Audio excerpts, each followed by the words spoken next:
మార్పు పేరుతో దొంగ మాటలు చెప్పి అధికారంలోకి వచ్చిన కాంగ్రెస్ ప్రభుత్వం తెలంగాణ రైతాంగం పట్ల నిర్లక్ష్యంగా నిస్సిగ్గుగా వ్యవహరిస్తుందని కేంద్ర మంత్రి కిషన్ రెడ్డి తీవ్ర స్థాయిలో ధ్వజమెత్తారు.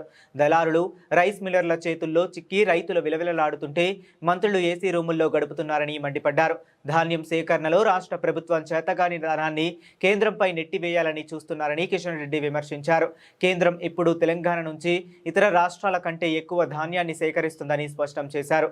52.24 లక్షల మెట్రిక్ టన్నుల ఒప్పందానికి గాను రాష్ట్ర ప్రభుత్వం ఇప్పటి వరకు 51 లక్షల మెట్రిక్ టన్నులు మాత్రమే సేకరించగలిగిందని గణాంకాలను వెల్లడించారు.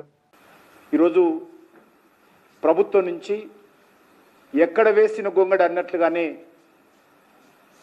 ధాన్యం సేకరణలో నిర్లక్ష్యం వహించింది. మా పార్టీ గౌరవ పార్లమెంట్ సభ్యులు, శాసనసభ్యులు తిరుగుతున్నప్పుడు అప్పుడు ఈ ప్రభుత్వానికి చలనం వచ్చింది తప్ప అంతకుముందు ప్రకటనలకు మాత్రమే పరిమితమైంది. గత 15-20 రోజులుగా చూస్తూ ఉన్నాను. రాష్ట్ర ముఖ్యమంత్రి గారు మాట్లాడతారు, రాష్ట్ర మంత్రులు మాట్లాడుతూ ఉన్నారు, కేంద్ర ప్రభుత్వం తీసుకోవడం లేదని. ఏ రోజు కూడా కేంద్ర ప్రభుత్వము ధాన్యం సేకరణ కేంద్రాల్లో ఉండదు.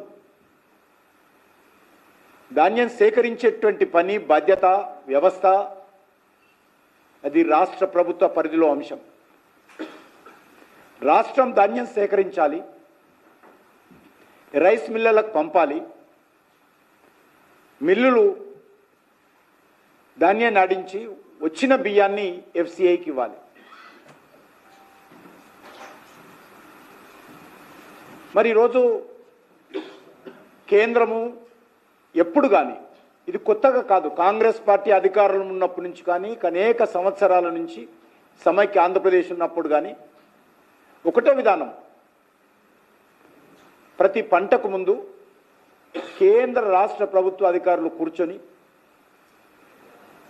మీ దగ్గర ఎంత ఉత్పత్తి వస్తుంది, మీ రాష్ట్రం నుంచి, మీ రాష్ట్రాల నుంచి ఎంత కేంద్ర ప్రభుత్వం కొనుగోలు చేయగలుగుతుంది, దానికి కావాల్సినటువంటి గోడౌన్స్ ఏంటి, దానికి కావాల్సినటువంటి ఖర్చు ఏంటి, ఆ వచ్చేటువంటి పంటను ఏ రకంగా దేశానికి ప్రజలకు ఉపయోగపడాలి, ఇవన్నీ కూడా చర్చించిన తర్వాత ఒక target state government, central government కూర్చొని